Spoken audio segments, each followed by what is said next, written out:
Mr. Xie Yao Quan.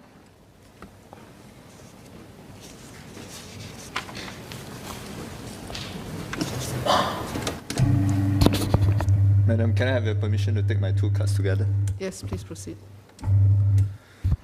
Madam, there are a few fundamental realities about what climate change means to Singapore and Singaporeans. First, it is a wicked problem. There is no silver bullet, and solutions will necessarily be complex.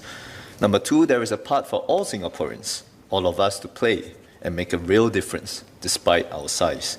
We can make a difference in Singapore, and we can make a difference for the world.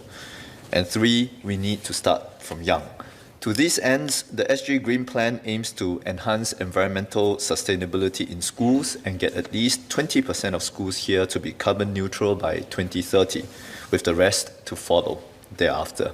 The SG Green Plan also calls for us to nurture the next generation of Singaporeans with the will, knowledge, and practical opportunities to protect and steward our environment for generations to come. Can MOE share further details about its plans to educate our students on sustainability and their role to co-create and jointly own the SG Green Plan and indeed our whole of society movement towards a greener future? Second cut. We have a population of almost 1 million vehicles in Singapore last year, according to the LTA. Assuming net zero growth in the vehicle population going forward, we are still looking at almost 1 million vehicles in Singapore in 2030. Converting the entire population to electric vehicles will be a huge undertaking. In this light, the 30 million set aside in this year's budget for electric vehicle-related initiatives over the next 5 years can only be a start. I'd like to ask the Ministry of Transport specifically about its plans for driving electric vehicle adoption for commercial use. There are two parts to this. Firstly, on point-to-point passenger transport, and in this respect, I'm applying the question to both taxis and private hire vehicles, as I expect their operating models to further converge in the future. It is worth noting that today, there are roughly 90,000 taxis and private hire vehicles on our roads.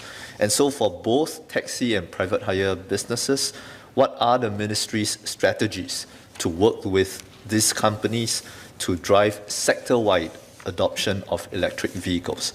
What are the key principles and what are some of the key planks that the ministry is studying and developing?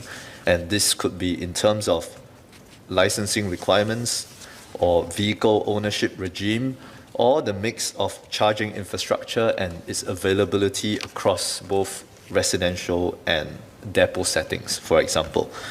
Secondly, as e-commerce and the movement of goods on Singapore roads continue to grow, what are the ministry's plans to work with logistics businesses to similarly drive electric vehicle adoption across the whole of that sector? Thank you.